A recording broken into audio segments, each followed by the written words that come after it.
and CEO of Strategy Consulting, Jerry Krauser.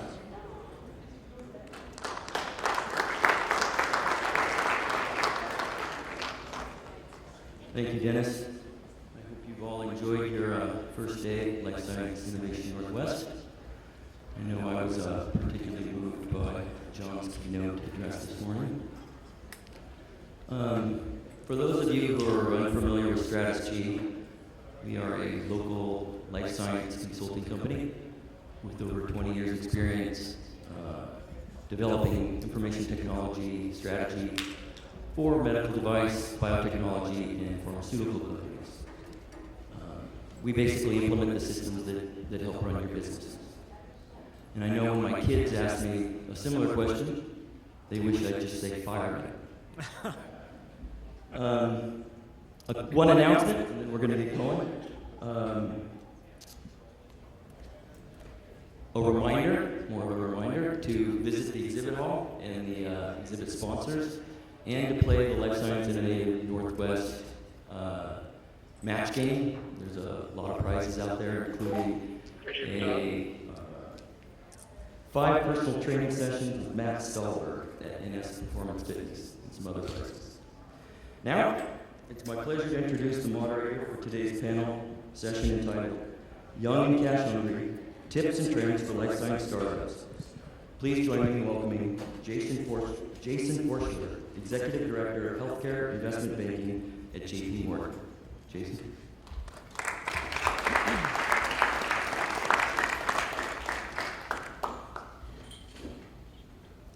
Thanks, Jerry, and good afternoon, everyone. Thanks for joining us. I guess a little bit of housekeeping before we get started.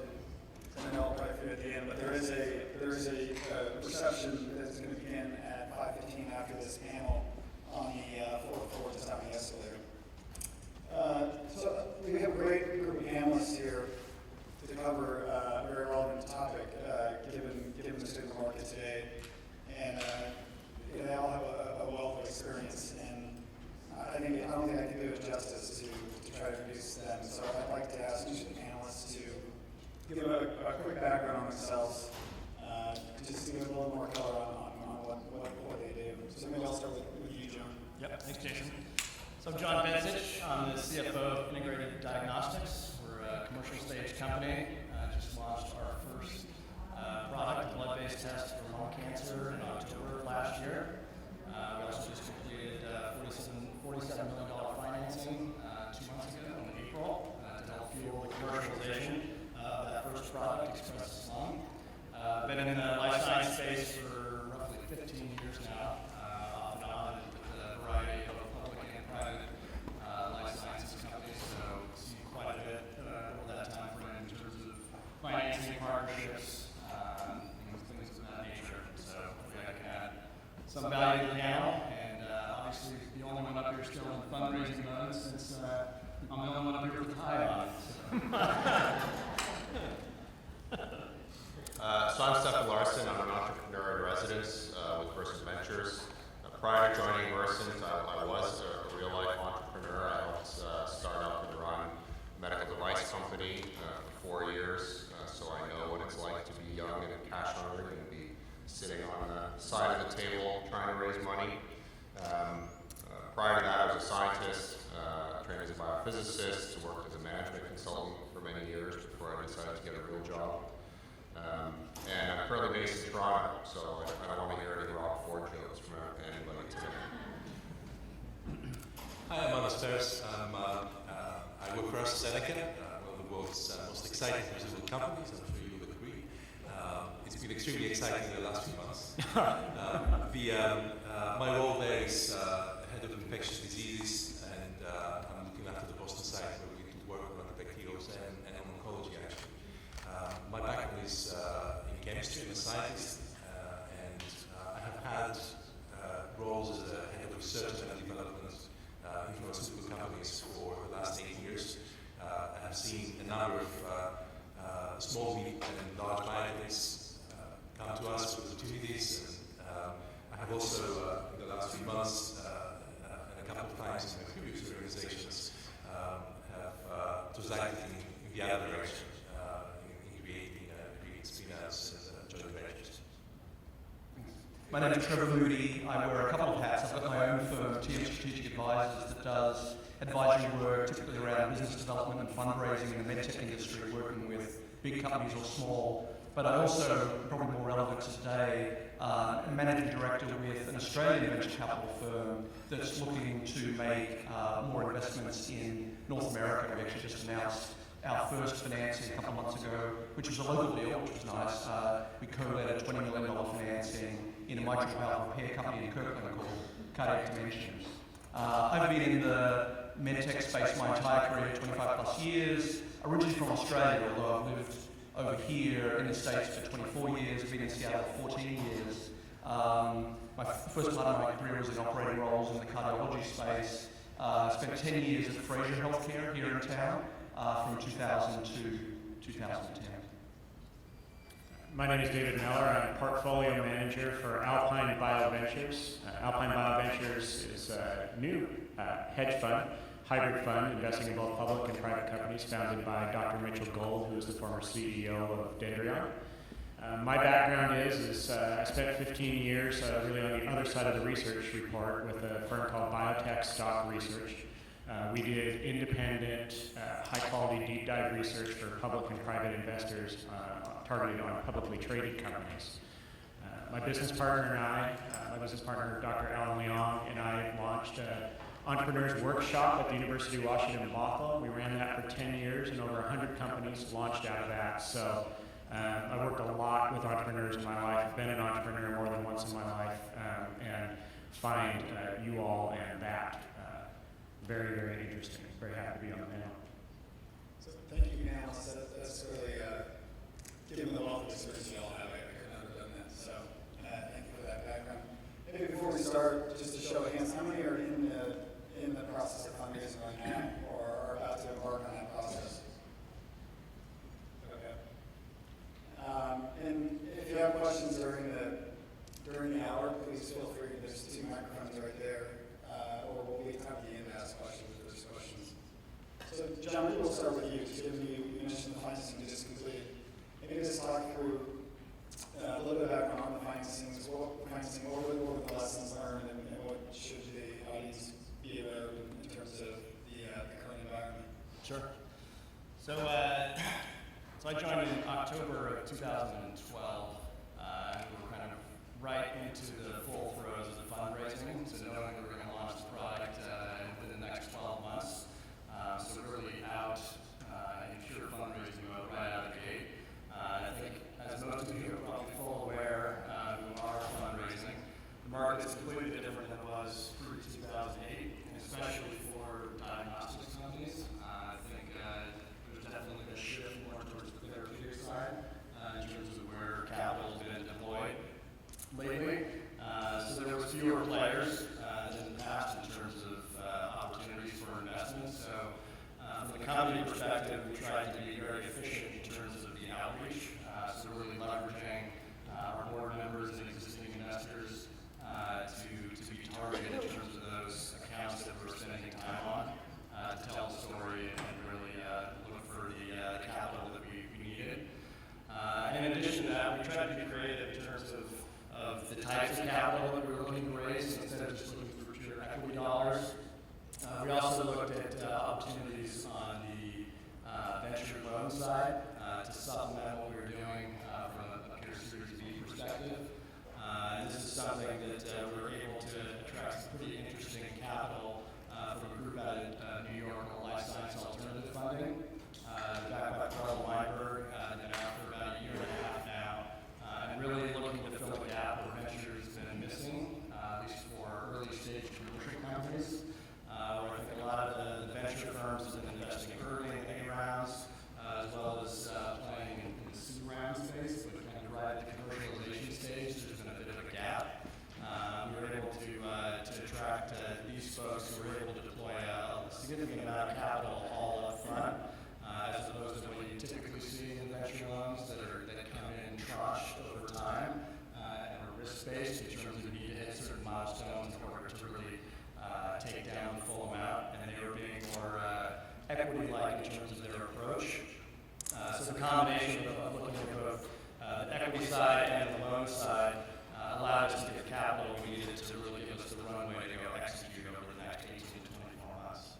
But the environment has clearly shifted in terms of the amount of funding that's out there. I've seen some data points recently in terms of that being really halved from what it was 6 years ago with really no recovery. I think there's a lot of firms that are still around investing in other portfolio companies, but not really investing in new companies. And so you do have to be creative in terms of how you're thinking about putting together the financing. Great. And Stefan, maybe you can comment. I know you before your role with Versant, you raised money as a CEO of a private company. What were some of the lessons that you might be able to share? Yeah, so we had a very interesting fundraising experience. So we were one of these sort of classic stories that we eschewed the traditional venture capital approach, and we raised all of our funding, a total of $18 million through 3 rounds of financing from angel investors. And so we knew, I think, going into the company that we weren't really a great fit for the typical VC sort of medical device play. We were early, we had really innovative technology, but we were in medical imaging, which is not an area that a lot of VCs play in. And we were fortunate enough to have, one of my co-founders had recently exited his company, another medical imaging company, to Hologic. So he had this great success under his belt. And he had this whole stable of individual angel investors, many who were frankly rich radiologists who liked to invest their own money, who had just been through a great exit, they made a bunch of money, and they wanted to reinvest and continue playing in this medical device angel investing game. So we ended up raising $5 million in the first round, $8 million in the second, and then another $5 million to kind of get us over that final commercialization hump and really ramp up sales. So that was kind of a unique angel investor story, and then I think 2 learnings that came out of that I thought I could share with everyone here. Number one, a lot of people look at angel investors as probably kind of that first million or $500,000. Maybe if you get an angel investor syndicate, you get 1.5 or 2 million, and then that's it. They run out of money, they can't follow on, etc. But we actually found that if you get the right syndicate and make the syndicate big enough, so to speak, and you have a pretty significant pool of angel investors you can tap into, they can actually take you, quote unquote, all the way. The downside, which is kind of the other learning, is I had 86 individual shareholders in my company that I had to keep happy. We only gave 1 or 2 board seats to some of the really big shareholders. And in the end, there were maybe a handful who would call me every quarter and ask how things were going. But I guess the big learning there is that I think, as John alluded to, especially in this environment, you got to get creative about where you're going to get your capital from. Right? There's just not that enormous critical mass of VC dollars out there willing to take risks on all kinds of different things. And you really have to think creatively about different sources of capital that you tap into. Trevor, maybe you could comment, just given your experience at Fraser and now your role with your company. When you meet with a company that wants to raise money, what are the kind of 3 key points you might tell them as just to be aware of, or as they embark on that financing? Yeah. I mean, Stefan's point about creativity is definitely relevant. So we're coming from an Australian fund, which involves some complexity, but we have a lot of advantages as well. We have fresh capital, which is a differentiator.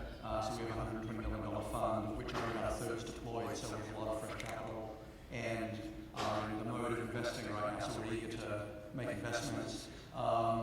We are also eager to leverage Australian R&D tax rebates. So for those of you that don't know about that, there is an Australian program for companies with less than 20 million in sales globally. If you do R&D in Australia, you get to claim a 43.5% rebate, which is actually a cash rebate you get at the end of the year. So you spend $1 billion, and that includes clinicals and traditional R&D. at the end of the year you get $435,000 check from the federal government, which is nice. So that's significant non-dilutive money. And there are some companies, biotechs, that are doing studies down there that are getting $5 to $6 million a year back on that. So it's real money. It's not unique to our fund, of course, but it's something we know very well and can help the company manage through that. The company doesn't have to be headquartered down there. It does have to have some entity in operations. There's a fair bit of flexibility about how you can achieve that. So we think about non-dilutive sources, and given Australia's history of fair bit of success in medtech, especially with companies like ResMed, Cochlear, Hardware, most recently, and there's been some others in the past, there's a reasonably good cadre of engineers, clinical folks, physicians who've been through a lot of early stage and successful medtech work. So we're leveraging that. We recognize us investing is not as easy as a US medtech VC rolling up and just writing a check. There is an entity required and so forth. Outside of that, it's pretty straightforward, and we're all in the mode of being creative these days. The Australian environment for building a company, we can all wring our hands about how difficult it is. Here it is, but the venture capital environment in Australia is really tiny, and every company that's been successful down there has been very creative. Very few have been able to do it through what we would call traditional routes. So we're very open to creativity, mix of angels. The deal we just did with Carnegie Dimensions, half of the money came from Australia, half of it came from North America, and we were creative on that. My firm put in a lot of money, but there are also some individuals that, like Stefan's experience, work some pretty large checks. So we're certainly seeing more of that. So creativity is definitely a theme. It's harder. It's not necessarily all bad. Great. And Manos, maybe we could shift to you. And a source of capital is obviously big pharma and big biotech making investments in private companies as well as medtech companies. How should companies that are raising money think about AstraZeneca and the other large pharmas that are looking to? I think we've seen a trend where there's definitely a move to partner and invest in companies earlier in the process. When's the right time for companies seeking capital to engage with someone like AstraZeneca? Yeah, that's a great question. There's always different stages and different ways in which you can engage with a big pharma. And I'm not going to speak specifically to AstraZeneca because most pharma and biotechs we have investment arms, I think, are evolving to the same line of thinking now.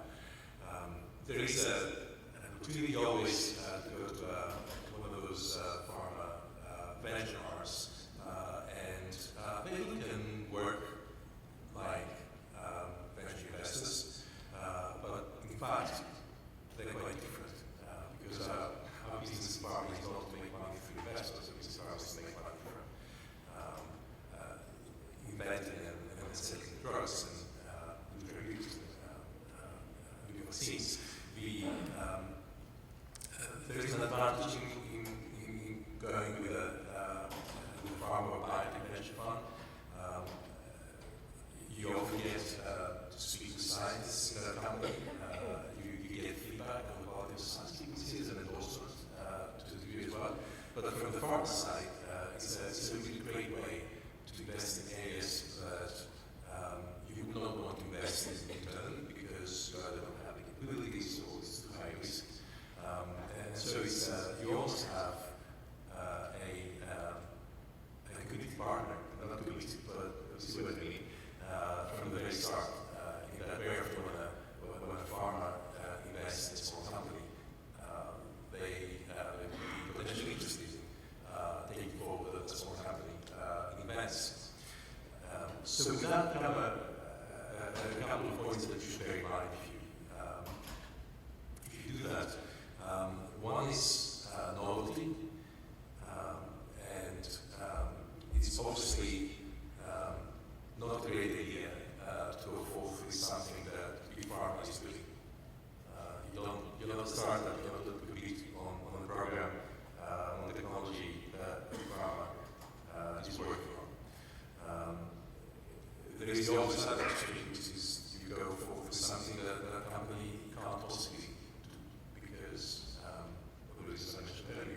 last point,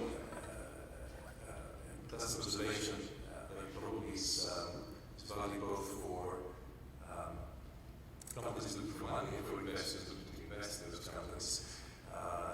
You can very often make the return, make money by betting on the winning horse that everybody expects to win. The big bucks are made when you bet on the winning horse nobody expects you to win, and you're the person who's discovered that. So I love it when we see companies come forward with something that's so radically different that it has a chance to transform the way we do drug discovery. Great, thank you for that. David, shifting to you, John mentioned at the beginning of his discussion just the shift in really the therapeutics of biotech had a nice run. And I don't know if you guys focus on medtech, you need to really see that shift in medtech as well. What do you think is driving that in biotech, and what needs to happen? Potentially, like maybe ask the other panels how that could potentially translate in medtech, and what needs to, I guess, what are you seeing, what do you think is the driving force behind the change in the last few years in terms of biotech really having a nice run? I think that, biotech is really cyclical. I've been doing this for 15, 16 years, and it goes out of favor, it comes back into favor, and oftentimes there's no rhyme or reason behind it. I mean, there are sometimes, in 2000, when we had a great 2003 and 2004, you can pretty much point to, a complete lack of adult supervision at the FDA, allowing department heads to run amok with their own ideas about how drugs should be approved and not approved. That was an easy one, and as we finally cycled through the interim head of this and the interim head of that, and finally got adult supervision, that fixed it, and up until the financial crash, things were pretty good. I think that bio and pharma, honestly, this latest run, bio and pharma have done a really exceptional job with the last FDASIA legislation in allowing for drugs, not so much for medtech, but for drugs, allowing more rapid pathways to approval. The breakthrough therapy designations, new rules for orphans, more clarity around those things. I think that's really helped. There is also a great deal of money out there because of, as we've tried to unwind the world economy from very nearly losing everything in 2007 and 2008. So there's a ton of liquidity, and there really aren't standout places to go invest risk capital. The emerging markets are still, emerging. Gold is no longer hot, and so people look for what's cool. For a little while, still, drug companies have pricing power. They're making money hand over fist. Their return on R&D varies, but is generally pretty good. And so if you're really looking for growth out there as an investor, biotech is the place to go. And I think, so it's not just one thing, and it's maybe not something specific to the biotech sector that's made the IPO market so hot. It's really kind of trickled down to everything else. But I think that all has something to do with it. And lastly, the science in the last, call it 7 years, has improved by such leaps and bounds with targeted therapies and such a much, and with finally paying dividends over the genomic revolution. I think that we have we like to think anyway, we have a better idea now what drugs are going to make it through phase 1, phase 2, and phase 3 and be approved than we ever did in the past. And I think that's a big reason why there's so much money flowing into the sector. Stefan or Trevor, asking you, what needs to happen on the medtech side? Is it the device tax and health things? Are there things that the government can do to help with innovation and really get medtech to? I don't know if it's maybe there isn't the potential that there is in biotech, just given the returns we've seen. What are some things that could be done or could improve the environment in terms of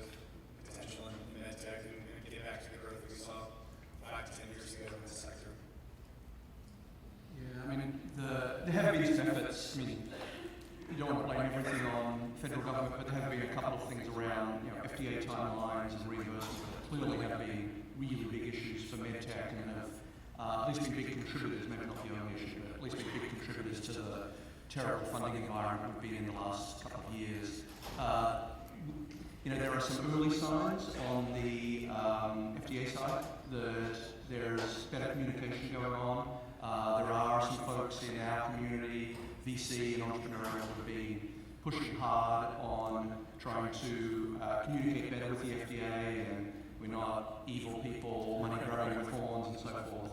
And there actually have been some real progress on that. These things don't happen overnight, of course, but there are some encouraging signs there. CMS and reimbursement as a whole, not a matter we have a whole panel on, but clearly progress there would be very, very helpful, and some more clarity and maybe some better processes there. It all comes down to exits, of course, and we can, JP Morgan can probably comment on the IPO environment. There have been some IPOs, which is great. There have been some companies, Zeltic, a company we're involved with at Fraser, that is in that FedEx space that's done well as a public company now, has been great. So the thing that will really drive it, David's right, it's a lot of things tend to move these cycles, and it's, even as an insider, it's tough to see exactly what does it, but exits really help. Yes. And acquisitions and so forth are important. Coming out of JP Morgan, we had historically one of the best recent acquisitions, which was RD Biometronic, which just created in terms of follow-on clinical studies, and that came out of JP Morgan this year, which, if we were making any progress forward, that set us back a ways. But I think people are stepping back from that now, and there's some progress beyond that. So I think, exits, but there are some early signs on the regulatory side. I think from a financing perspective, observation right now is that the sort of premium deals are getting done. That doesn't help necessarily an entrepreneur trying to scrap together $100,000 to get another study done or something. But for example, we just saw a local entrepreneur who many of us know, Alan Levy, his fifth deal at 76. Is CEO of a company called Perros, which is a smoking cessation patch, and just announced a couple of weeks ago that it raised $32 million Series A. So now Alan is a special case. He's been incredibly successful, made a lot of money for investors, but it does show that there is money available, there is money sitting there waiting to come into medtech. It's not inherently out of space, but more and more success will help open up some of those coffers, I think. Yeah, I think the only thing I would add to that, I think that's a very good summary and perspective.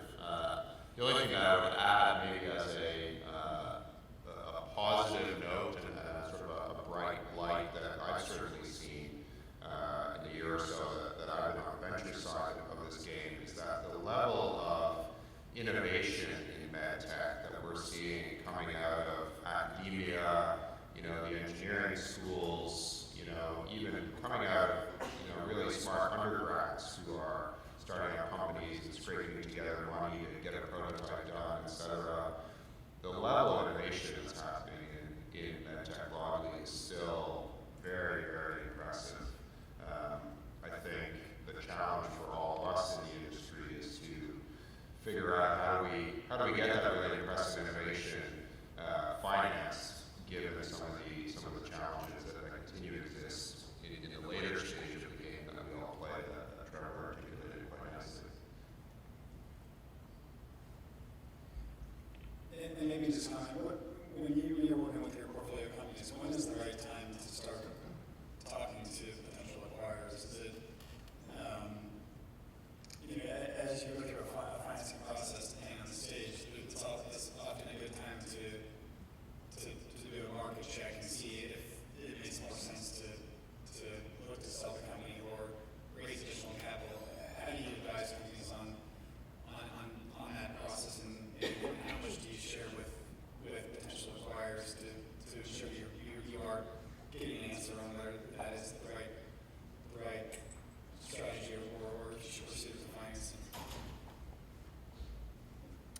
Sure, I can make a few comments on that. Sort of more on the biotech side and the therapeutic side.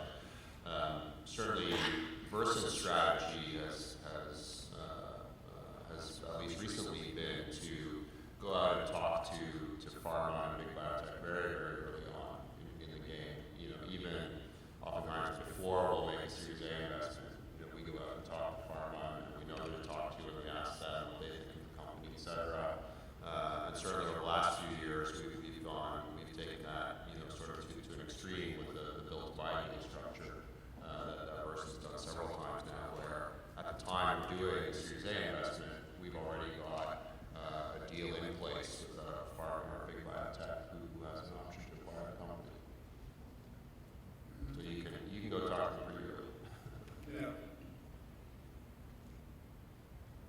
Okay, I guess maybe shifting gears.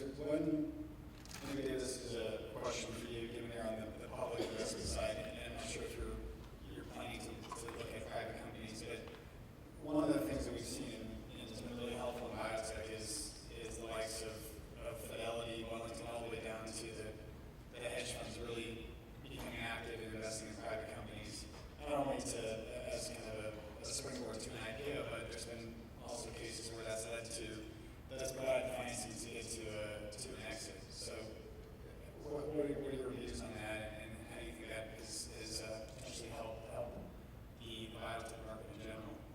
It was really interesting in kind of the dark days of 04 and 05 when you couldn't figure out what the FDA was doing.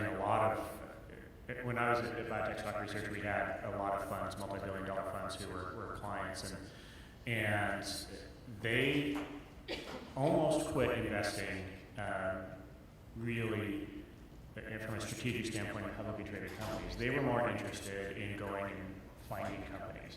They would go find some company out of the lab, put it together with a management team, go find some shell, do a reverse merger to bring it public, because of course the IPO window was closed for any valuation, above $150 million. That was the joke, right? You could go public for any valuation you wanted as long as it was $150 million, which is a down round for a lot of those companies. And I think that it was those funds were kind of the vanguard of what we are seeing almost every new or every established biotech fund do. You know, Alpine BioVentures, we are absolutely going to be a hybrid fund. We will do it, and we just started out doing it public because that's the easy side for now, but we will be doing it private because we really strongly believe that finding good technology and giving it, watering it and nurturing it and those kinds of things is really important, and that's sometimes a little hard to do at the public level because the management teams sometimes get a little excited about themselves running a public company and don't take advice as easy, perhaps, when they should, because they need advice oftentimes as much, or if not more, than a private company. But we want to go and find the technology wherever it sits, whether it's in a public company that we can invest in or a private company. And being able to bridge that gap, we think it's the way we're going to have excess returns for our investors. And like I said, you're right, it is a new trend, and it's really beneficial to the industry.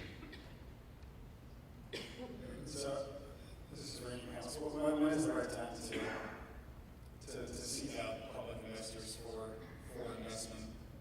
Is it not only to potentially take money in, but also to get them on the story ahead of an IPO? Is it Series B, Series C? Is it never too early? What are your thoughts on that? I'm going to say never too early. It's really tough to raise money out there, even though there's all this liquidity around it.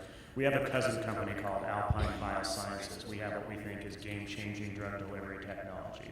We have a biopharma company who's willing to fund most of our Series A, and we're having a hard time finding a VC to put in less money and lead it. And so we are actually going out to come to people who do what we do, the public funds, because we think we have a fairly rapid route to IPO to find those people, because we think they will get it more than perhaps a quote-unquote traditional VC, which is kind of ironic being both sides of this. But No, I think that the faster you can go out and find money from the Baker brothers and those kind of classes of investors, or at least get them interested in the story, the way better off you are. Especially is with the IPO market as hot as it is. Yeah, I mean, I'd say part of me would love to say never, because I think it can be very, very difficult for an early stage development company with unpredictable timelines to be public. It's just brutal. However, that's not the real world we're in, and you go where the money is, and that's right. For a biotech company, there's a lot of money available. Interestingly, although it's not something that MH Carnegie does directly, there has actually been a reasonably interesting public market for medtech companies, fairly early stage medtech companies in Australia. And hardware, there's been some companies recently like GI Dynamics that these have not been exits, and no one should ever look at them as such. And in fact, some have even been able to take those public listings in Australia to NASDAQ listings down the road. But they are sources of capital, and given companies I mentioned before, like ResMed, like Cochlear, and so forth, that have made retail and institutional investors in Australia a lot of money historically, there is a real warm feeling there. So Australia's not the only place, but it is one. And just recently, I was down there just a month ago and met with some bankers just to sort of get an update on that. And for a company that has a story that is exciting, even early revenues is way ahead of what most deals look like when they go public down there, many pre-revenue, which would never happen in the States, or almost never. So there is a market down there. This is like a Series C round or something. This is $20 to $40 million, depending on the stage of the company. But it can be done. It's a nightmare for the CFO of the company because it will be really hard to do. But it can be done in certain circumstances. So once again, the spirit of being very creative these days. There are some unusual public avenues. John, maybe going back to you and your process, what were the things that you considered? Obviously, it sounds like you accessed a lot of different sources of capital, and I'm sure there were considerations on cost of capital and other things. I don't know if you evaluated potentially getting money from a strategically provided distribution or something. How maybe we just talk about your process and what ultimately led you to go with the structure that you did in terms of some equity, some debt, and other things you may have considered. Yeah, absolutely. I guess I just want to follow on where Trevor was going in terms of the talking to public investors. So one of the sources we were looking at pretty heavily was crossover investors, just in terms of our growth plans and ability to get access to public markets in the relatively near term. We continue to have those dialogues with those parties as well. One of the challenges we had was just keeping their attention earlier this year, late last year, because there was so much activity on the public side that they would engage in and they would immediately throw into another deal. But they're clearly active looking for opportunities on the private side. And I think at least what we were seeing, it was looking more near term in terms of what they were looking for. We're continuing to kind of court those relationships along. So I think back to early and often in terms of engaging with folks on the public side so they're familiar with your story. So when it does come time for a fundraising event, it's not the first time they're hearing from you. On the strategic side, that's also, I think for us, Series B and at the point of commercialization really made sense for us to actively engage with strategics, both from the direct investment side as well as the venture arms of some of the players in our space. I think that's clearly an avenue that's attractive inside from an investor perspective to lay a path if the public markets are not open to another exit. So I think again, making sure that that those on the target list that they understand the story, understand where you're going, and really making sure that you can keep them updated on what's going on. I think if I may add, as we're discussing finding money from an environment that isn't really liquid, we have touched on non-dilutive funding, and this can be a very significant source of funding, not only at the early startup phase, but of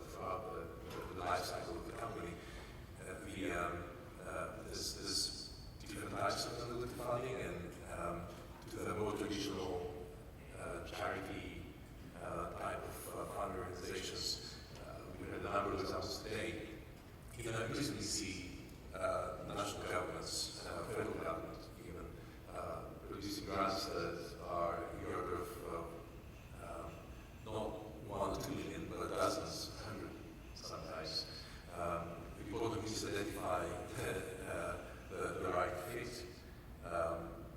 But there's a huge opportunity there, and a lot of money being had in a way that will not dilute your initial investors side, which I'm sure they will appreciate. And as we follow that, just in your experience, in negotiating a collaboration or a partnership can be sometimes a lot more complicated than a merger or a sale of any AstraZeneca. How do you go about when you're engaging with companies and you find a company that makes sense in terms of fit, and what are some of the things that you look for in a company when you're trying to get it over the finish line and actually get the collaboration in place, and you have a great working relationship. So what are some of the things that you're focused on in these processes? So that's a great question. In a way, that's where the challenging funding environment perhaps helps, I think, because we are seeing companies earlier than we used perhaps a decade ago, and that's a good thing. I had the unfortunate experience of losing my business development in the last few months. That really was things, but as he was handing over in the 2 weeks of notice, he wrote to me. I went through his files, and in the last few years, he had actually met with almost 85 small companies, which I only heard about the 4 or 5 that came to the next steps. But in the process, there was a wealth of change both ways. We learned, they learned. That's really important. Engaging early with a potential partner or acquirer can help steer your future efforts. You might agree or disagree with what you hear, but it's best if you know it. In terms of the kind of deal that we do nowadays, you also see a big difference. I would say it's easier to do the kind of deal that you would want to have as entrepreneurs if you go early than if you go really late.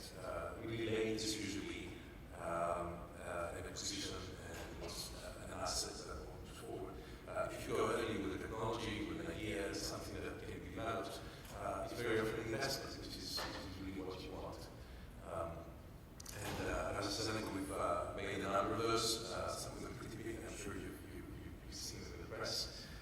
Again, to my earlier point, the more what you do is different and instructive, the more likely you are to get the kind of partnership that you do. I think one of the really fascinating things to me about this recent IPO craze is that the best performing IPOs had kind of 2 characteristics.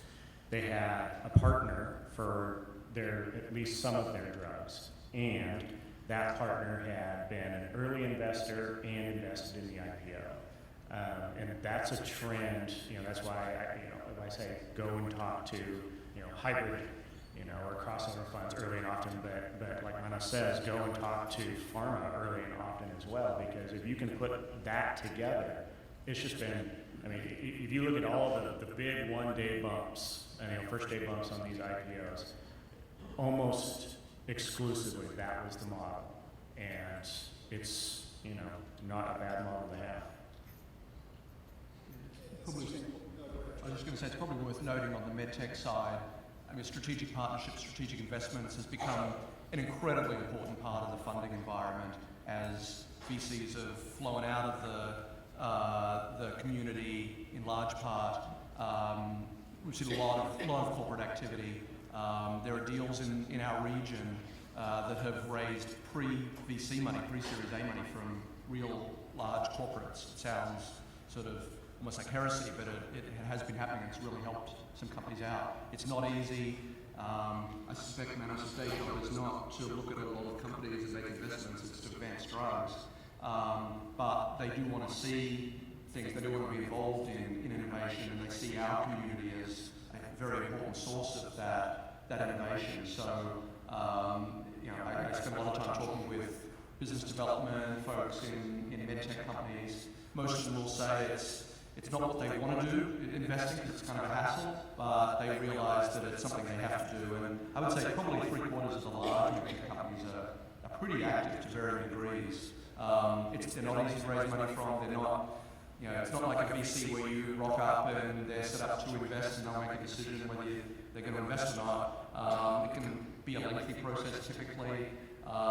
It's actually surprisingly driven by relationships and so forth. People often think of it as a black box, and it's not. But it's an important part. I think just about everyone needs to be engaging in that. Whether or not it's right for you is a whole other topic. But it's really filled a gap over the last few years. So it has been important. And like in our experience, we have that, but we can't close the round because we need a VC to invest to lead it. So you still got to go and talk to the VCs too. I just follow to your comment, Dave, and Trevor, when is it? Trevor, you when are you advising a company that they're maybe thinking about one of your investments that when they're talking to a strategic, when are they giving away too much, or you have to retain rights for an exit down the road? I think I'll just try an interesting model. One you think of recently where they don't have a whole lot of rights left for themselves, but it hasn't affected the performance. So when is it? When are you giving away too much, and how do you balance that from getting the capabilities of the partner, but retaining the upside? For us on the therapeutic side, we have a long conversation with them about, okay, here's your 1, 2, 3 lead drugs. What's next? And if they can't answer that question, then that doesn't mean they're a bad investment. It just means they have to be a lot more careful on what they're licensing up front, so that they're not giving away everything. But if they have a plan, they say, well, okay, this is what's next, and that excites us, then go and license and partner everything you want. That way we can take the IPO faster, you can get a lot of money faster, we can develop those things faster, and we're happy to be in it in the long term for that. Yeah, in terms of medtech, it's not so much the pharma model where you're partnering programs. Typically, it's more investments and maybe some investments with rights or distribution. The issue of when it's too early is definitely a real issue, and you obviously have to be very sensitive to that. The reality is the old mantra of you don't want the corporate in before Series C or Series D because they're going to ice the relationships with any other corporates. Yeah, and at least in the current environment, it's kind of an old story. There are deals, and the first aortic valve company, I think, had just about every corporate in it, except for the one that bought it. So it's just everyone's doing it in this day and age. So there's just a lot of corporate. The fact that one particular corporate is in your company, it's not the chilling effect that it used to be, because everyone knows that everyone's looking at every deal, just about. Yeah, maybe just one thing to add is we're certainly seeing, a lot of our companies, especially recently, we do enter into pretty significant partnerships pretty early on with pharma and big biotech. And one of the trends that we've really seen in those partnership discussions is, I think, to support a point that Manos made, we're seeing the farmers on the other side of the table are quite aware of what we as venture capital investors need to get out of the deal, what the company needs to get out of the deal, and they're really honest and aware of the fact that we have to protect our upside, and we have to sort of really mitigate the risk that if a farmer partner walks away from the deal, 3 years down the road or whatever, that we still have a company that's viable, and that we as VC investors and all the other stakeholders in the company can continue to have a viable business that eventually is going to get to an exit. And I think that's a shift in the dynamic that we've seen fairly recently. Yeah, and then how do you, given your most companies that are raising money are constrained on capital, how do you find the capital to not be a single product company or a single opportunity, and really, Dave's point, have the programs behind it to make sure that you have, I think you saw that a few years ago where a lot of the IPOs and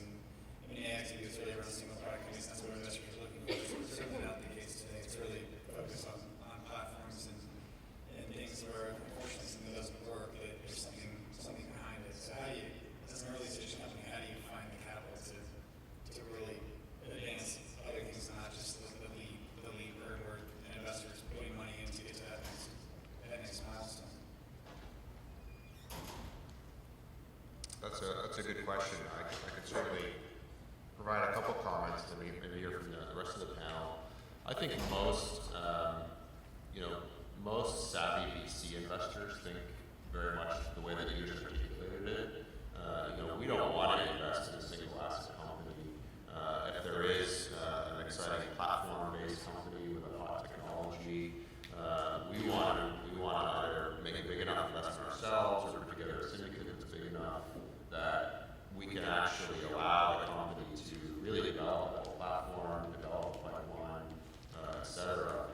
So I think the smart VCs, maybe I should say it that way, but I think the sophisticated VCs making biotech investments at the early stage these days are looking at it as, let's invest in the platform, and knowing that the value is going to come out of the pipeline, and realistically the big value is going to come out of your lead asset, but we want to ensure that there's enough capital in that company that there's a real pipeline that's developed around it.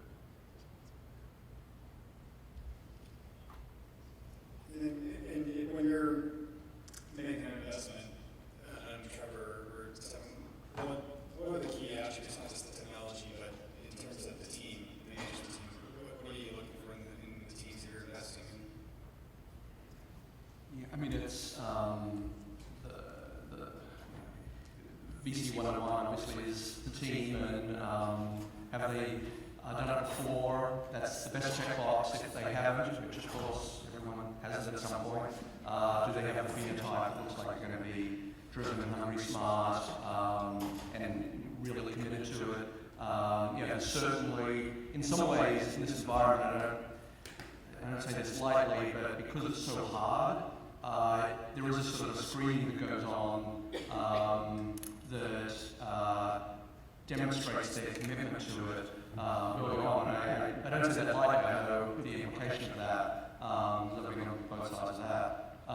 But you're seeing deals like one deal that we have a term sheet on right now, and we're just wrapping up syndication on. I mean, the CEO's put 3 years into it, very, very lean, and but he's absolutely a passionate believer, and wow, what a testament to the technology that he's bringing to us. So that passion is really important in a stronger environment like go-go days when VC money is easy. It's not to say that passion isn't there, because it definitely is. It's maybe a little bit hard to see whether what level of dedication it is, but the dedication is really cool. I often use the analogy, which may be a stretch, but of a record company executive being the same as a biotech VC. We love to invest in our rock stars. People that we know are going to be a huge success, and you can put any kind of technology in their hands, and they're going to build a successful company. Realistically, those are few and far between. So we're also not afraid to be more like the Simon Cowell and build boy band, so to speak. We're not afraid to take a really smart scientific founder and maybe a great drug hunter and put them together and bring in a CSO that we really like and trust, and kind of build a team that has all the elements of that rockstar biotech CEO, and sort of build it from scratch to suit the needs of the company. If I may add, the quality of the team is not only important for the formation of the company, it's also important for the exit or partnering or whichever life cycle determining event might happen later on. And we definitely see high quality teams around the companies that transacted in the last few years.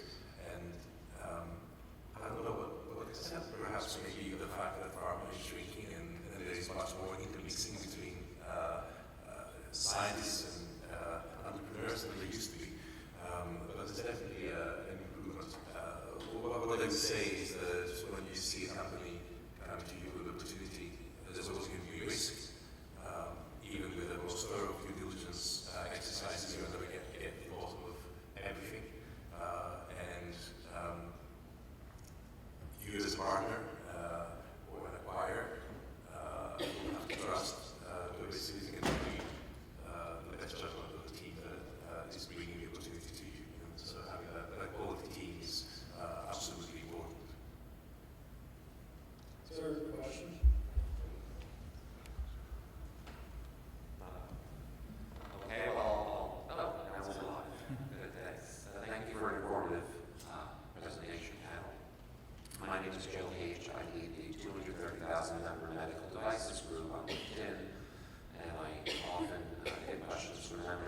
among them cash-starved entrepreneurs.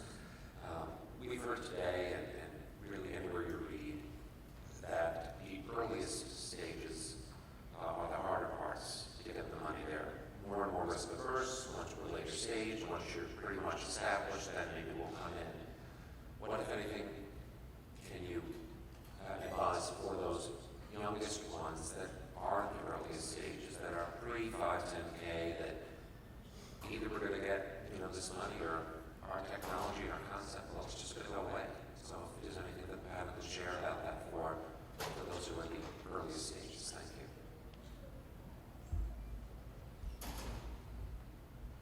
I'm happy to start off with a quick perspective. When we look at early stage opportunities, whether it's biotech or medical devices, it's really two things that we look for. Number one, does this have the potential to be truly transformative? If we're making early stage investments, it needs to be pretty transformative potential. And then, please spend whatever little money you have on generating really, really relevant and impressive data. Because that's what we need to see, right? At the very early stages where you've got a prototype device, you're still in the lab, you're working on an optical bench, you're still, the postdocs doing the work, whatever, spend all the money on generating the really impressive, relevant, therapeutically relevant data that's going to convince us that there's a product to be created here out of this early stage technology. Yeah, I would just add, and I think that's great. I would add, from a pitch perspective, the more spend the money on the data. Completely agree. The other piece, though, it doesn't necessarily cost anything, but come with a really strong economic rationale for why this technology is going to be important. I know that that's, once again, it's 101, but the more you can show a compelling story, the more it's going to attract, my attention, because we see a lot of technologies that are great, that could change the world, but is there an economic angle that's really going to drive it? I'll say something that may sound like heresy in the current environment, but we all hear everything's got to save the system money. I believe that is one path, and that's an important path, but I also think it screens out a bunch of things that really add a lot of value to the system that maybe it's really hard to make a concrete argument about saving the system money. And for someone to say that something cures cancer, but it costs a lot of money, is not going to be accepted. That's hard to imagine. Same with, is a defibrillator, new defibrillator, not going to be adopted to change the world of cardiac rhythm management. Of course it is. But there it's more of a value, quality of life saved argument, and that can be fine as well. I don't, saving system money, great, but don't push it if it's just we see some dumb arguments on that, and just lose all credibility. If there's value though in the system, and people will clearly buy it because you help out this particular surgeon community that's losing ground, here's an angle that helps them in a credible way and is better for patients, great. But spend some time. Doesn't have to cost anything because you can just talk to a few docs and maybe some other industry experts and build an opinion about it, but come with a strong economic rationale as well. Yeah, I can't echo that more, and that's exactly right. We see too much of a scientist who is really focused on, I'm going to build, my technology is a better X. So I have an Erbitux without a rash. And that's great, and I always ask them to say, okay, so what happens when the other 15 drugs I'm looking at right now displace Erbitux to third line? What's your market going to look like? Not that I think that's going to happen, but as an example. And in too many cases, and honestly in almost every case, you get a blank look. When you're developing devices, even though that path is theoretically faster, or drugs especially, your timelines from where you are in the lab to when you're approved are measured in 5, 6, 7, 8, 9, 10 years. You have to understand what is not only you're focused on your better X, but what is going to displace that as well. You have to look at it. It's absolutely vital. And too few startups take that analysis. I'd also jump in and just say, you gotta have perseverance and don't stop. Keep talking to everyone, because I think you never know what you're gonna learn out of any meeting. I think a lot of times some of the worst meetings you learn the most out of. There's a lot of smart people on the other side of the table. And through the questions that they ask, often it helps formulate the story that'll make it better for the next pitch. Thanks. Any other questions from the audience? I think we're running quite close to the end in terms of time. Any of you guys recap well in terms of the last advice, any other last advice from any of the panelists? For Entrepreneurs Workshop, that one I always told people is that you have, as the other panelists have said, you have to have passion. Entrepreneurship is a way of life. It means that when you're going to go down this path, you're not just looking about how much money you're going to make and how much money you're going to raise. It's, okay, so how can I nail my expenses down so I can last even longer? How can I take how can I take this small salary instead of, a competitive salary? And if you are able to do that and you have a good idea and you have a sense of where your market's going to go, absolutely, keep plugging away because you have the 3 really important ingredients to be successful. Anything else? Okay, I think we'll wrap up. Thank you all for joining us today.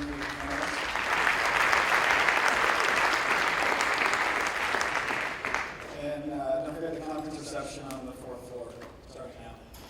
Thank you.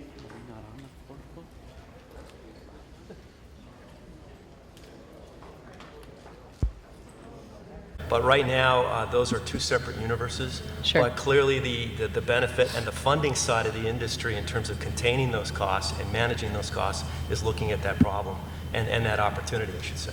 Right. So, David, I am going to bounce this to you because as the resident lawyer on the panel, there are some interesting things coming with devices and starting to hold people accountable. You had talked about the move from today's fee-for-service to more of a capitated model and how we have to think about that, how it's been done in the past, but how data will unleash that. How are we going to create incentives around the consumer, and where does that start to get into today's notion of privacy, et cetera, with regard to devices, with regard to monitoring, with regard to incentives? So I'll take it as kind of a 2-part question. I think that some of the ultimate incentives are going to come from when individuals have more stake, more first dollar risk. I mean, I think we're going to see big changes in employer-sponsored health plans. We're already seeing them. We see them in our company where, we have a lot of the high deductible plans. And so when the consumer then is on the front line and they're thinking, okay, and if that plan's going to give me, a lower copay or a lower overall premium if I meet certain markers, that's going to drive behavior. And now pivoting to what employers are doing. I wish we had another panelist who couldn't make it, gentleman from a company called Everymove. And they are working with health plans to try and combine technology and drive behavior. On the privacy side of things, we have to keep an eye on that. I mean, I think, and no doubt, people worry about kind of the creepy factor with a health plan having access to more and more aspects of your personal life. But it's going to happen. I mean, we have to kind of get over that. And I think there's going to be that trade-off just like there is today and with all types of consumer data, right? I mean, we make those trade-offs all the time. I'm willing to allow, some site to have data on me to get the free service. And it's going to be, I'm willing to allow, this health plan to have extra data on me to get a lower premium. The other thing I think we're going to see, I saw a presentation at HIMSS from the CEO of Aetna. And when I went to that, I thought, why is this guy from a health insurance company talking at a technology conference? I mean, I really kind of grew up professionally in an era where I don't represent insurance companies, and they were kind of like this kind of evil other world. And this guy got up there and talked about, when you really, what insurance companies, they're the masters of the data, right? And so what his take is our job is not to just sit there and pay that next bill. Our job is to figure out how to keep patients out of the hospital. So we need to team up with patients. Patients need to look at us, insureds need to look at us as partners in health, right? We can help them understand what things are actually going to keep them healthier, what services they're actually going to get the return on. So the point is, I think we're going to see and if the insurers do it right, we're going to see a move towards people being very willing to work with their insurer to provide that data so that they can get kind of the best of breed research in helping transform their behavior, but also if they do need healthcare services, to get them at good prices. So. That sounds great. Harjinder, I had a question that's kind of related from that to you.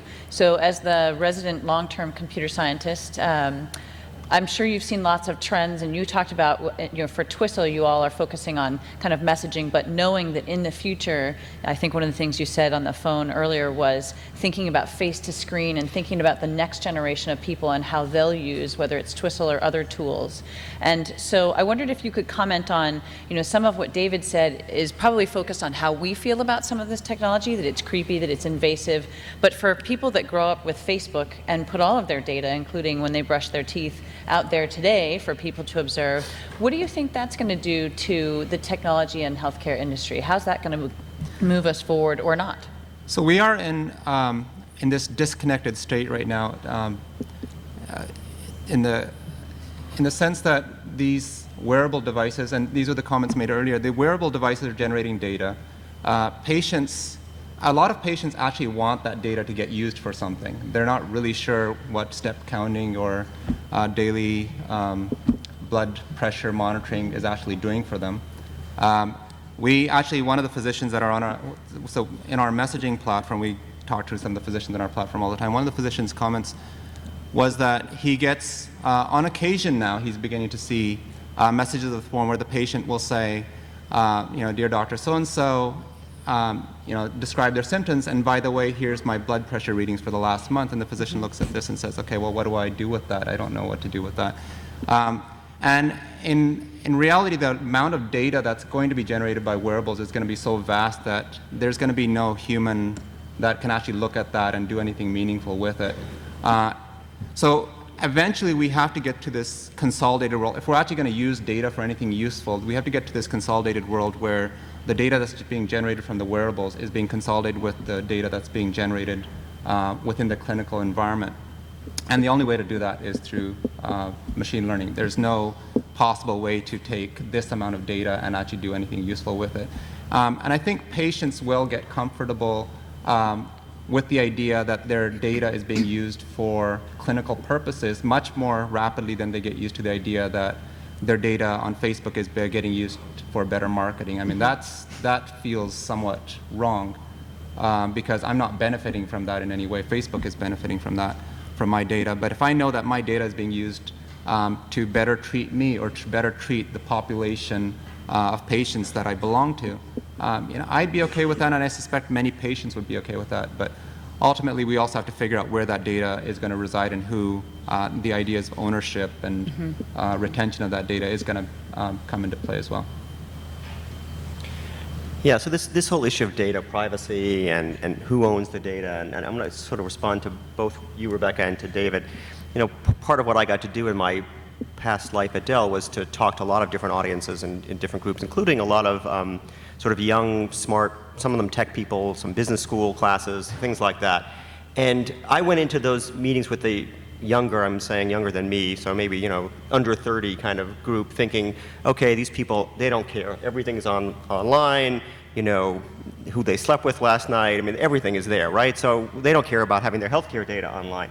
And to a person, they care a lot. It's really interesting. It's the one thing you say, well, what about your financial data? Oh, that's fine. What about your shopping data? Yeah, that's fine. What about but your healthcare data? Oh, no, we don't want that. So what's and the I difference? think the issue there is that, and by the way, on the reverse, we did a project with kids with a very rare tumor that was sort of helping them with genomics around that tumor, finding a personalized medicine solution. And if you ask the parents of those kids, do they care about having their kids' data online if it will in some way help their kid get better treatment? Absolutely not. They don't care. Just save my kid, right? Mm-hmm. So some of it is being sick versus not being sick. So if you're 25, you're probably, hopefully not sick. But some of it is, I think there's something about your healthcare data that people do care about. One of the statistics I thought that was great in the survey I saw was that something like 50 or 60% of people surveyed said that if they wouldn't go to a hospital if they thought that hospital couldn't maintain the privacy of their data appropriately. And 87% of them thought that if there was a breach of data from that hospital, which you all might know happens quite a bit, that the CEO, not the CIO, but the CEO of the hospital should lose his job or her job. Okay, so staying on the data track for a minute, we've all talked about the importance, what it can do, how it can shift things, that there isn't necessarily the generational gap in terms of who thinks it's okay for their health data to be online. But one of the other things that you've all touched on is incentives. And so if there are financial incentives, people might be more willing to share their data. If they think that because they take 10,000 steps a day, they get a break on their insurance or they get extra money in their health savings account, whatever it is. What other ways can we use incentives, or how might we think about incentives from a usability perspective to start to get us as a population more interested in using that data in a reasonable fashion? And I'm not going to define reasonable right now, you can do that on your own, but I'm looking for somebody to talk about how we move from simple either negative incentives, you have to do this or you'll pay more, to how do we holistically look at incentives and get us as a population more involved in our health. And that means being okay with some amount of data getting outside of ourselves. Anybody? Jeffrey, you're nodding vigorously, so I'm going to pick on you. I had fun with a startup. I was an angel investor in a goal management software company. And it was pretty exciting at the time because we were trying to use what it's called Agile, where there's a development methodology where I have to go to my manager and give a stand-up report and track on what I have to accomplish this week. And we basically wanted to badge and incentivize those workers to basically stand out through that stand-up process. And one of the things we learned through that process, we interviewed over 28 companies down in Silicon Valley, managers, IT managers, about this process. And one of the things that clearly stood out was the community and the social commitment is very, very powerful. That the incentives alone, whether it's $10 or the Starbucks card or whatever that may be, is a motivator, or that bonus at the quarter might be a motivator. Certainly the year-long bonuses were not a motivator, but the frequency of that and the commitment of that to other people. So there are healthcare models like Stick, your company and others out there that use a commitment model where they involve a community of other patients. It could involve your doctor, it could involve your friends, your parents, to basically affect that weight loss. So I think it's the combination of that, that publication of that, what we call leaderboards. It's the community effect of that, and it's the incentive and the ability to win and compete. I mean, all those things sort of play in, and the social effect of that, I think, is very, very powerful. Those are one of the things we learned in attempting to launch that software. Great. Follow-on question to that. Some of the things that you just mentioned in terms of leaderboards or social sharing, et cetera, work well for those of us that maybe are not terribly far off the mark. So somebody I think it was Andy had said earlier, the people who are 50 pounds overweight are less likely to be wearing a Fitbit at all because there's no steps to calculate. So how do we use social contracts and incentives, and I think they have to be positive and negative incentives, to motivate the folks that most need it? Anybody want to take that? Anybody? Oh, hard question. I'm going to pick on somebody. Harjinder, you're smiling. It gets to be you. Don't worry, everybody else will get picked on too. I'm smiling because this is outside of my experience range in terms of how to incentivize patients. I think ultimately, and I just take it back to data, I think ultimately we have to find meaningful uses of the data that we're collecting before we actually begin to think about incentivizing the collection of that data. So right now, as Andrew said, we don't really know what to do with somebody's steps data or their blood pressure data that they're taking, except in limited circumstances. So the first thing has to be that there has to be real meaningful applications that make use of that data.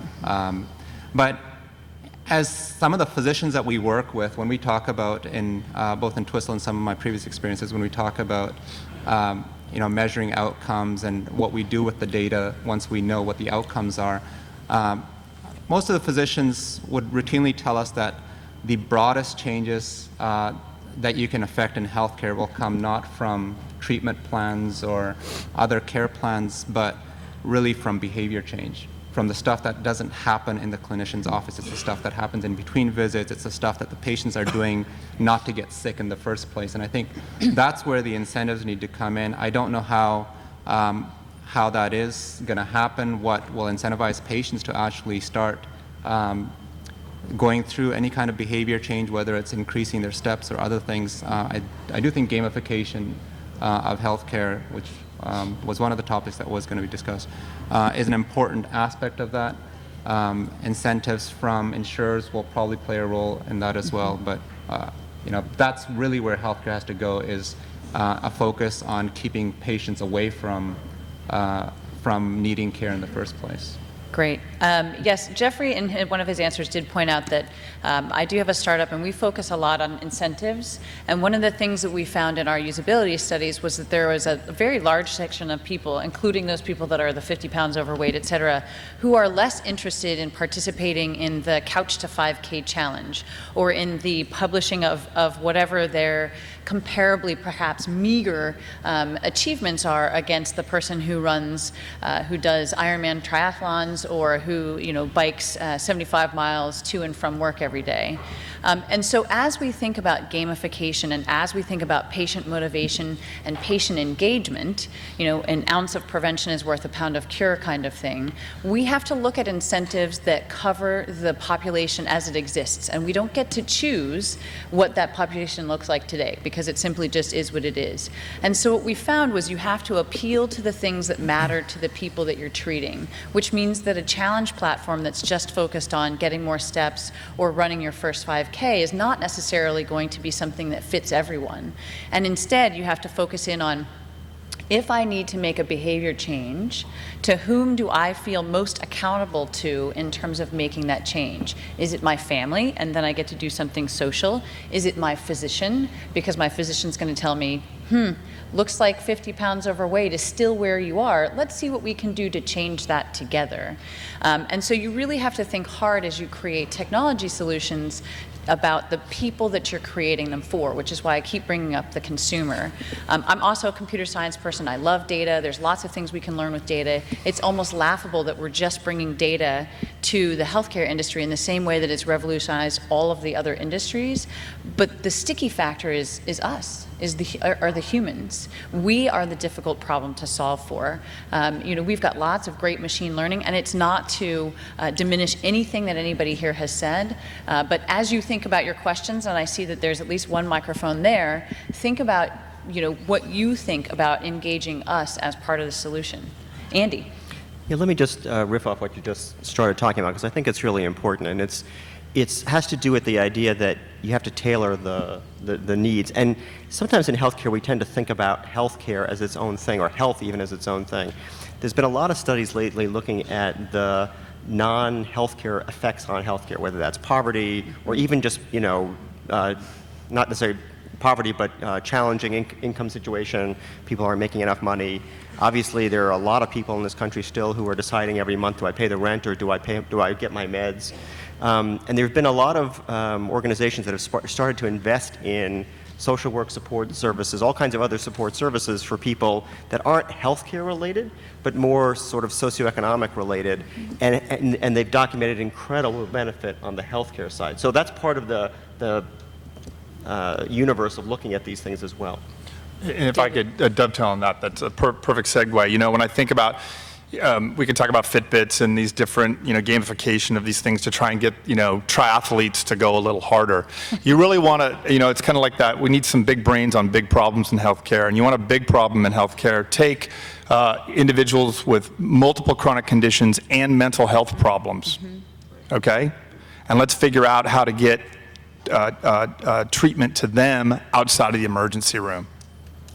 That's what I think I like to look at the Pacific Northwest as having the raw materials for health IT startups. And when I go out and talk to groups and they say to me, well, where do you think there's opportunity? There's opportunity. Big time opportunity. using the power of health information technology to manage. I mean, we got an expansion of Medicaid in this state, not every state, it will be every state, but there's a massive expansion of Medicaid, and which is a good thing, I think, better than just having these folks show up completely uninsured, but creating tools, smart people. These are not easy problems to solve, they're tough problems to solve, but that's where we can really start bending the cost curve, providing better care to these folks at much less cost. So just kind of throwing down the gauntlet there, but that's where I really want to see some of these tools put to the test. Yeah, I mean, just touching, go ahead. Oh, no. Just touching on what David and Andrew were saying, there are some very interesting sort of disruptive service models out there around primary care. A couple companies, one's called Iora, the other one's called CareMore.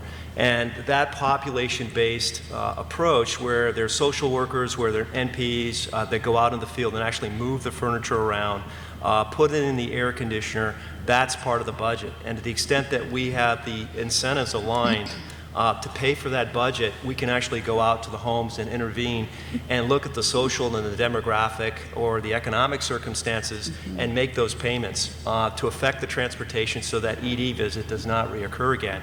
So the payment model has to change. The fee-for-service model, which is acute chronic based, has to move towards a global based model that can affect those kind of service models. That's what we saw in the 90s with the Friendly Hills, those capitation models. I'm not proposing that we go back to capitation, but clearly if we're going to take care of these very large populations and the looming primary care shortage that we have, the current system is not going to work. So we've got to go out into the field and affect that through our service delivery mechanism, along with the analytics and the data that we've been talking about. Harjinder. And I was going to add that when it comes to incentives, most of the interesting things that are happening in healthcare, a lot of them actually have happened outside the context of the physician's office, largely because it's been the physician's office or the hospitals that have been mired in old ways of thinking. They're the ones that have needed incentives so far, just to do something that we could do for the last 20 years, which is get your patient records in electronic form. But I'm still constantly surprised by how much faxing goes on between physicians' offices, for example. I mean, simple things such as just sharing data in electronic format you would think that's just a no-brainer that should have happened 15, 20 years ago. It's still being faxed around in many cases. So the incentives that have been applied to just getting physicians to electronic health records, there needs to, and the value-based care models that are coming are going to incentivize physicians as well, but I don't think that's going to be enough. I think there's going to need to be more incentives for hospitals and health systems to change the way they think about patient engagement and care, and that and the outside of that, where patients are involved, because it's their own health at stake, many of them will already be incentivized to actually take advantage of new devices and new ways of getting care when it becomes available. Mm-hmm. So, David, you're just chomping at the bit. Oh, I was kind of chomping at the bit. Is that okay? Yeah, I do have one comment, but go for it. This is where I insert this line that says, none of this stuff is going to happen, none of it, unless and until we have standards for clinical data in healthcare. Yeah. It is amazing to me that we've invested now in this infrastructure with the HITECH Act passed in 2009, meaningful use, right? Everyone knows what that is. I don't know, round numbers, $30, $40 billion to build out the infrastructure in health IT. And so we've done that, but the problem that we have is we don't have standards for clinical data. And so we still have the data in silos, right? I mean, we still have situations where you have a health system that's on one proprietary system that doesn't necessarily play nice with others. Now, I see Peter Newport standing up there at the microphone, and when Peter Newport comes up to the microphone, when I'm talking about standards for clinical data, now's when I pause and see what he has on his mind. Question from the audience. Peter. I just can't let you get by on standards because data standards aren't the issue. What's that? Data standards aren't the issue. We can transform the data, we can massage the data, we can make the clinical data do whatever we need it to do. I think the issue is, and you haven't really talked about it, you talked around the edges of it, is, and we talk about value-based care, we'll get the right technology innovation when we have the right framework where people can make money by changing their behavior, whether that's physicians, whether it's consumers, whether it's insurance companies. And the challenge that we have is there's no business model for prevention when you have insurance companies thinking about annual contracts. Prevention is a multi-year payback model. All the wellness studies have demonstrated if I'm going to do more in the short run, I've got to get this outcome in the long run. Well, there's no point in me paying for behavior change in year 1 if somebody else is going to get all the benefit in years 2 through in. And so how do we think about what, if you could be president for a day or a week or 10 years, what would you do differently to allow us to have an incentive framework that would unlock all this innovation that every other industry is doing where they have a competitive marketplace? Excellent question. So incentive framework, how to change that more quickly rather than thinking about data standards. Andy, did you just put your finger in there? Yeah, I guess. So, look, the only thing that would align the incentives completely correctly, which people talked about in 2009, 2010, is a single payer system. And frankly, probably a government payer system that is, for your life, right? So you have one payer for life, and then there's a huge incentive. As long as we have an employer-based system, that's probably, you're going to be stuck with this shorter-term perspective, right? I think the odds of a single-payer system in the short run, I don't know, about 20 years from now, are pretty low, right? So let's put that aside. I do think, though, that while I don't disagree with your fundamental point, Peter, at all, I do think that the shift, as somebody said it, from volume to value, or the idea that the provider of care is in some way getting more and more responsible for the cost of care, maybe not 100% responsible and maybe not responsible 10 years from now, but in some way is more responsible, that is changing behavior. Maybe not enough, but I think that is changing behavior, and will do so more. Right now, most, and David can probably talk to this, but most provider organizations are living this schizophrenic world. They've got half their world, and probably most of their revenue, by the way, in the old, quote, fee-for-service world where volume is a good thing, and they've got 1 foot or maybe 1 or 2 toes in this value-based world where those incentives we're talking about line up. So it's going to take some time for this all to kind of shift a little bit. We were talking earlier that before the session started about how doctors won't email with patients because they don't get paid for it. Well, it's sort of ridiculous, right? But it is around incentives. Yeah, I think Andrew's right. I mean, it's kind of Pollyannish to think we'll get to some future state where we have a single payer system. As Peter was pointing out, it's really an insurance problem. And if we could do away with ERISA, that's good. If we could do, the plans are focused on members that turn over, right? So why am I going to make those long-term investments? So it's all about portable benefits, right? It's about controlling my benefits, what I pay for that, whether that's subsidized by my employer or I pay that out of the pocket or I have a government subsidy behind that. So the faster we can move to portable benefits that are independent of the employer, where I work, the better off we'll be. So that's where I can actually establish that longitudinal record. You know all about CCRs and CCDs.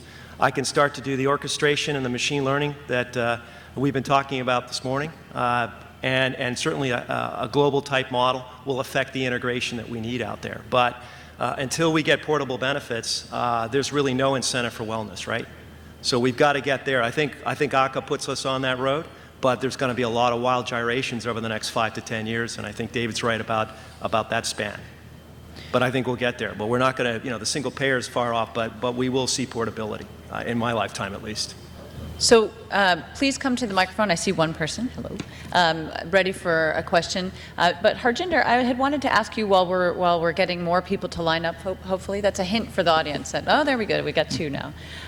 You have been very steadfast and consistent in saying that even though the incentives are not completely aligned yet, that you think, especially based on some of the technology that you've put together, that providers will start to move to a higher touch model using technology. Who are you seeing this with in terms of your customer base?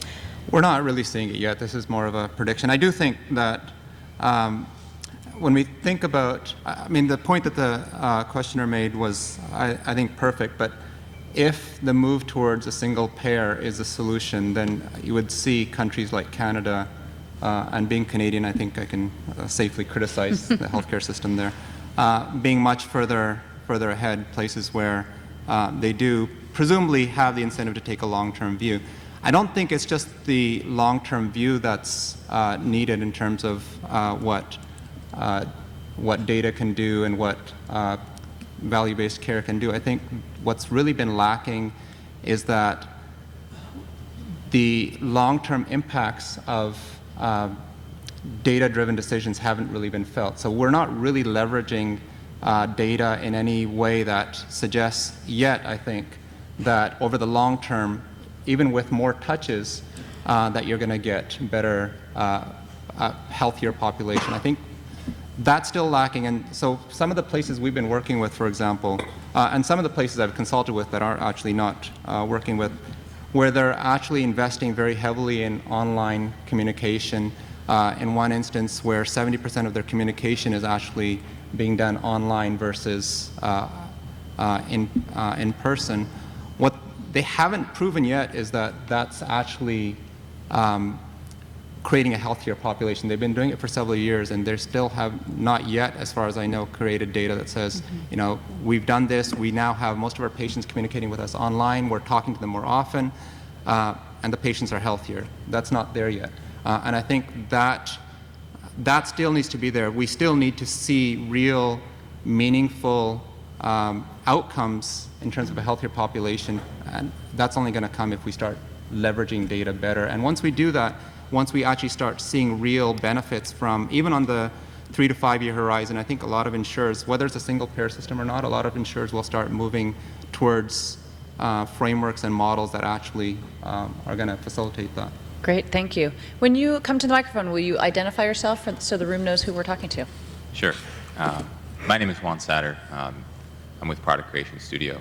It's a little intimidating to speak in front of so many brilliant people, but when we're talking about data and change, I can't help but to make parallels with all the changes that we've seen in in this generation with Google and search engines, the democratization of so much information and how that's impacted every aspect of our lives, as it's been mentioned over and over again. And then you start thinking about physicians faxing each other, and you think, what's going on? This is ridiculous. So do you guys think that bringing some sort of standard to the way that physicians communicate and bringing it to the, to the century would facilitate some of this change? If information is the power, if information holds the power to the change that we need, then shouldn't we upgrade the way these people communicate with each other? That seems to be the secret, at least the start.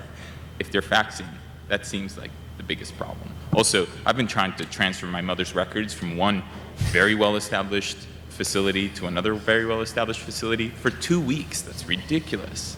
And it's not because I'm stupid. Anybody want to take that question?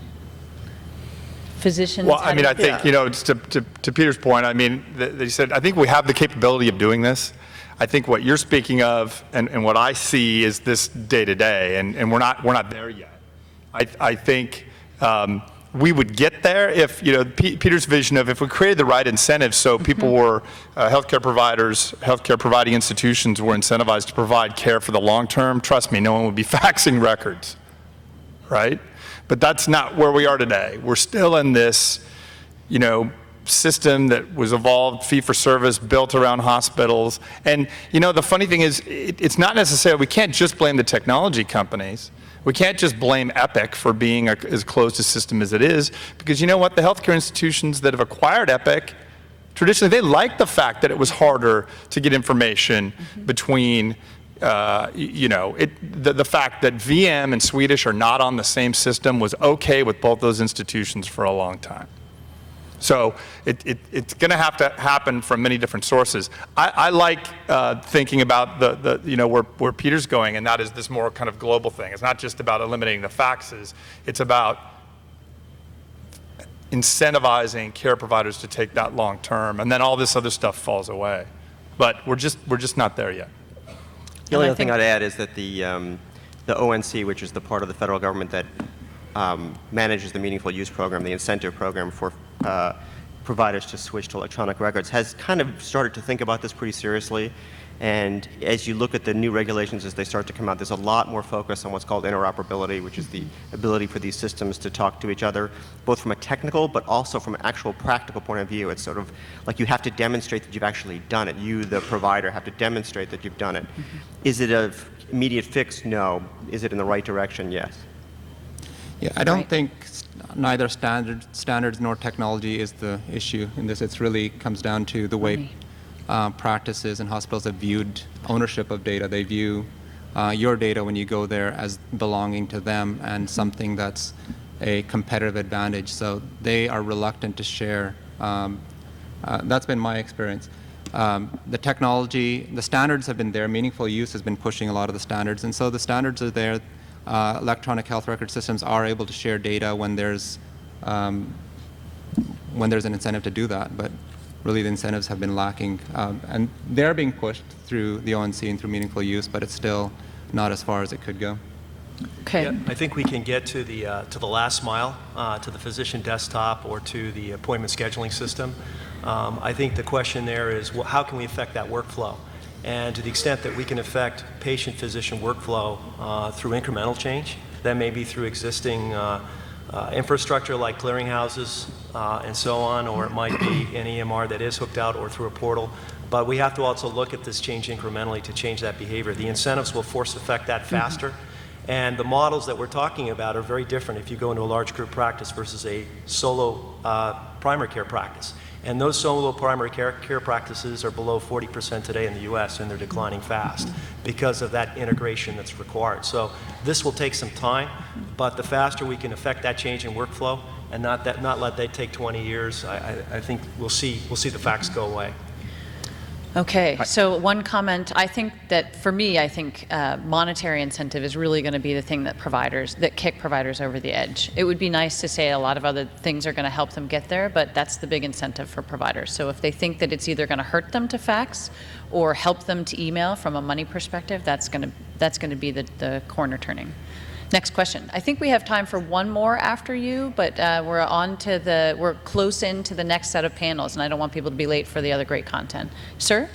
Steve Overman, rheumatologist, was involved in the capitated care during the 90s. I could speak to each point. All the points are great, but since we got limited time, I want to make one point that hasn't been made, and that's the fundamental understanding of illness. Illness presents in crisis. When people come out of crisis, they get into learning how to manage. When they don't cure themselves, they go through grief, and then they're trying to live well. Two of those phases, all the stuff about behavior change helps. The other two, crisis and grief, fear and what impacts how we make decisions, require either mental health advocacy or requires a fundamental understanding about crisis, illness, and fear. Fear is stress. Stress is to the 21st century medicine what infectious disease was to the 20th. Stress induces gene expression, affects the immune system, affects the behaviors, whether you want to get out of the couch or not. So until we really take that on at the fundamental level of how we are as human beings, and then what happens in the physician's office, if we can affect that and what goes home, then we're missing part of the target. I agree with all the other comments. Last quick statement, I fax not because I'm not incentivized, because the systems don't work well yet. That's a fantastic point. Any comments to that? That was well said. Excellent. Okay, one more question. Okay, so we've talked a lot about data in a sort of a healthcare-centric view.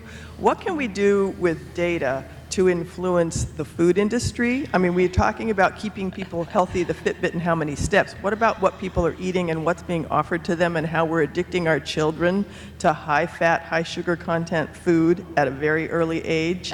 So there's stuff out there that we're putting in the way of people being healthy. So I would really like to hear a little bit about that. Maybe it's too late. And also, how do we connect across traditional healthcare boundaries?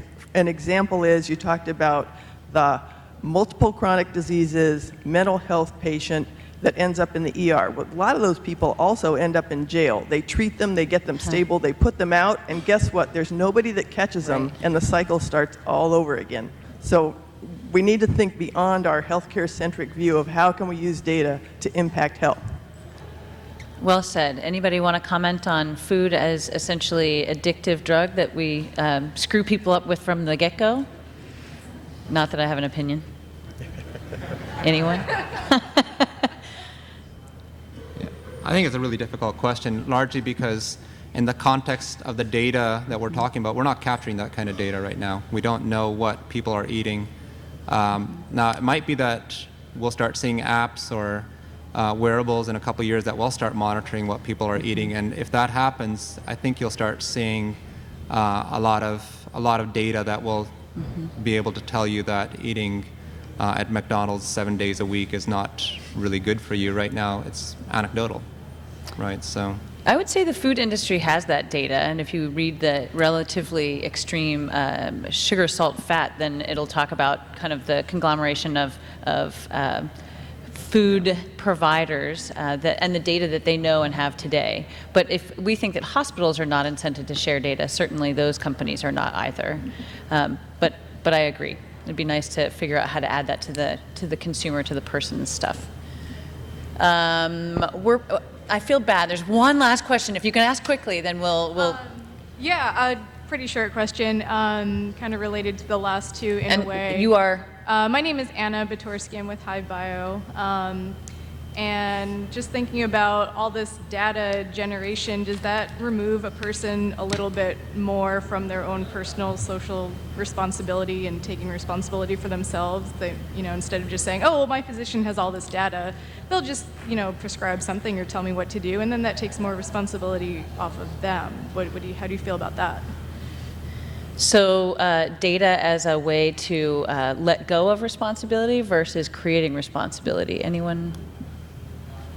I mean, I actually see it going the other way. I'm working with a company that is very much in this space, the digital health space. And one of the things that they're excited about is, in the old days, I think about my mom and her interaction with physicians, and she would just go in whatever the doc said. That's what you do. You don't ask any questions. And this company that I'm working with is very much focused on, gathering data, doing good things with it, but making it all available to the patient. We will show you the image studies. We will show you our reports. I mean, I think it can very much go the other way. The other thing is I think you're seeing physicians that I work with, they're talking about patients who show up that have done a bunch of research and they're very engaged, in their care. So it's kind of an interesting take to think of it the other way. In my experience, your take was maybe patients are stepping away. I'm seeing the opposite. I'm seeing the move towards more, kind of the explosion of digital health as patients wanting more information and interacting with it, and interacting with other patients to see, what care treatment plans work for them and so on. I think key in that is making the data usable by people. Right now, if you present me with pages and pages of information about what's going on in my body, that doesn't mean anything to me. And so maybe I will say, well, I gave you the data and now I don't have anything to do with it. But if you create visuals that help people understand the first couple of things that they need to do and create a sense of correlation and causation in consumers so that we can actually feel like we can do something about the data that's in front of us, I think that will change the picture. I think today technology is very focused on getting the data and not actually making it into something that people can use. So I hope that that's a next step. And for those of you in startups, that's a great place and a really difficult place to engage and try to figure out. So with that, we're out of time. There's some great sessions in 603, 612, and 613. Please give the panelists a great round of applause. And thank you very much.